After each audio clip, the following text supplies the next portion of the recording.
I have multiple sclerosis. Well, simply put, I have lesions developing in my brain and on my spine. I'm no longer able to walk. I'm a full-time wheelchair user. And as you can probably notice, although most people are too polite to say it, it affects my cognitive abilities as well. So sometimes I slur my words a little bit. There are many symptoms in multiple sclerosis, and I suffer from two symptoms in particular: neuropathic pain. Basically, that's my nerves are misfiring and it causes pain within my body.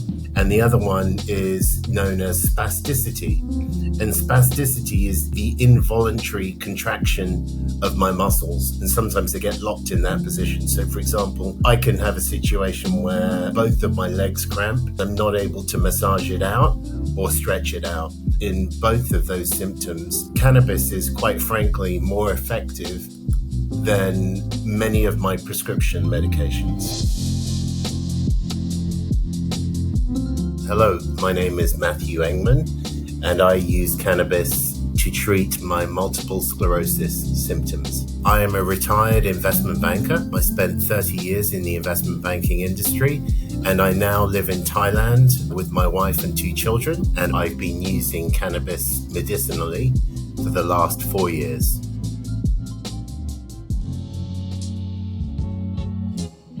It was like a rite of passage where I grew up, that by the time you hit 13 or 14, you'd probably try smoking cannabis behind the bus stop. I guess when I was a teenager, a lot of my parents' generation would try to persuade us that it wasn't a good idea, but it wasn't particularly demonized or particularly frowned upon in any way.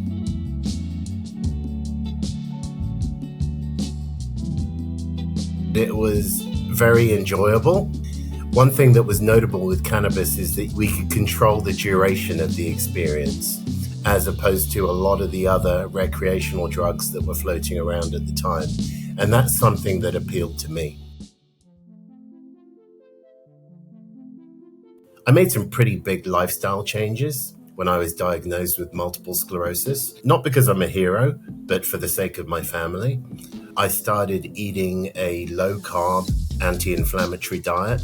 I exercise 5 days a week and I stretch, I meditate, I try to manage my stress, I show up to my occupational and physiotherapy appointments, and I'm very careful with my sleep hygiene. So having gotten all of those things right, the neuropathic pain and the spasticity is still quite bad. So that's where I turned to cannabis. Multiple sclerosis is a condition of the neurological system. So basically, to make it simple, anything inflammatory is not a good idea. So what that means is smoking cannabis, it's not that it's not an option, but it's not good for me. So I consume cannabis oil sublingually.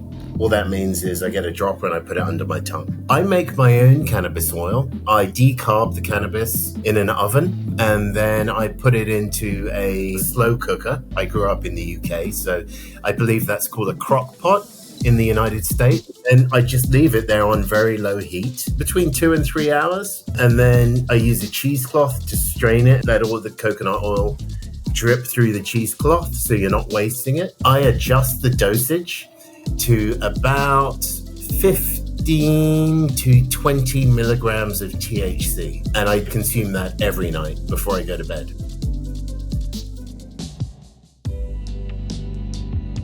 What tends to happen with spasticity, and also with neuropathic pain for that matter, as the day progresses, it gets worse and worse. And that timing works quite well because my kids are young.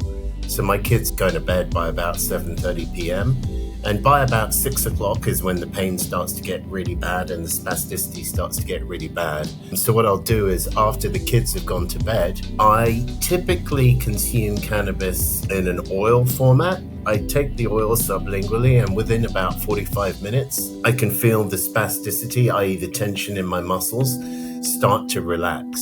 Let's say on a bad day, the pain could be a 7 out of 10. Within an hour of consuming cannabis, it invariably will be a 3 out of 10. So it makes a very large difference. And I've never done an experiment on myself where I have suspended my prescribed pharmaceutical medication regime, but I feel that it is a lot more effective than any of the individual pharmaceutical medications that I'm taking. And I'm taking some pretty strong stuff. I'm on OxyContin, I take morphine, I sometimes take, what's the one they give to heroin addicts? Methadone, I take tizanidine, I take gabapentin, I take baclofen.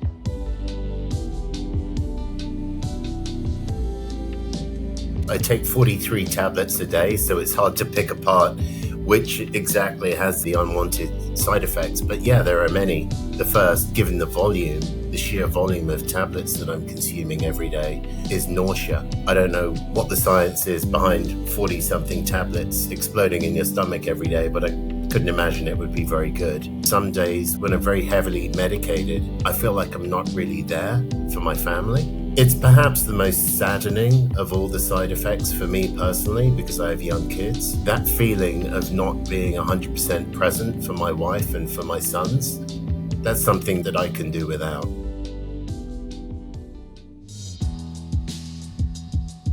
I'd have a lot more spasticity.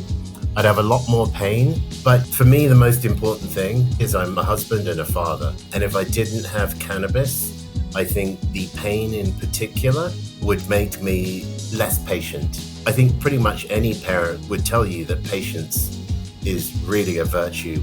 It's not really about me, it's about what it does for my wife and for my kids. Learn more about cannabis and begin your medical cannabis journey at leafwell.com.